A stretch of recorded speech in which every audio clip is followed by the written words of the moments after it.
The handheld console market is on the rise, and Steam Deck currently ranks at the top. But there are other viable alternatives as well, such as the Ayn Odin, which comes at a much more affordable price tag. Both of these devices offer different gaming experiences, but if you had to choose one, which one would you buy? Keep on watching as we'll help you decide by comparing the two thoroughly.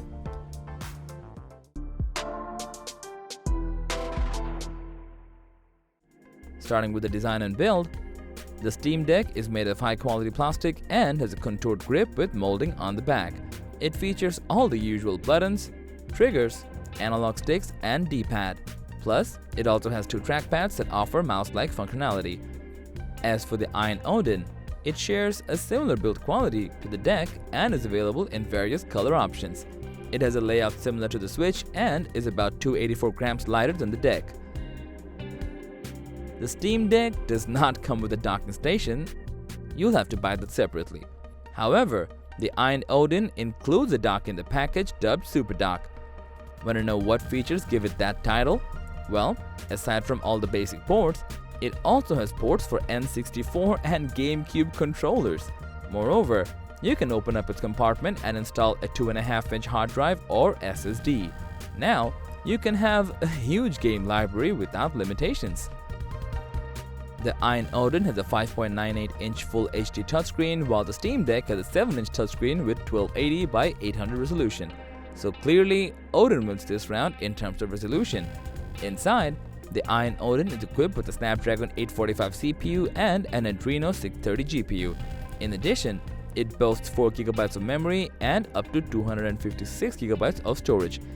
On the other hand, Steam Deck uses a custom quad-core, 8-thread Zen 2 APU that sports RDNA 2 GPU cores and supports LPDDR5 memory.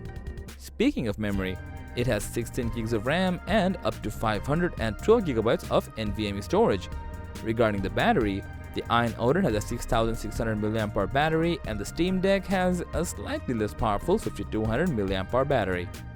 Odin runs on Android 10 while Steam Deck operates on SteamOS 3.0. Overall, the Odin has weaker hardware than the deck, but that doesn't mean it's slow or it might not be right for you.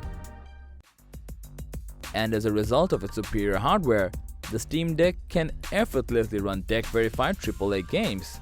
In Devil May Cry 5, the deck can go well above 60 FPS on medium to high settings, and when it comes to 2D platformers like Dead Cells, it can go beyond the 100 FPS mark.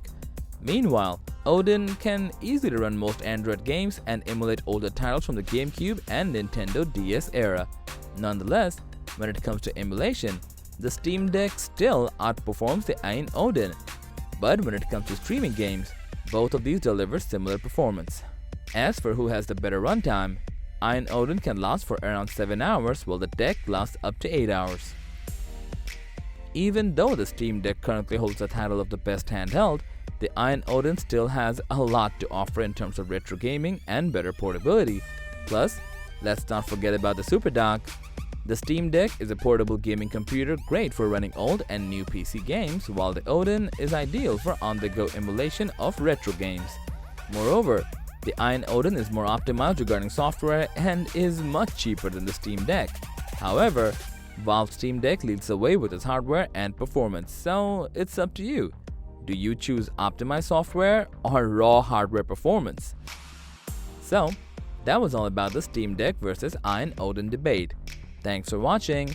If you found this video to be helpful, please give it a thumbs up, share it with your friends, and comment below to let us know your thoughts. Subscribe to our channel and hit the bell icon if you want to see more videos like this on your feed.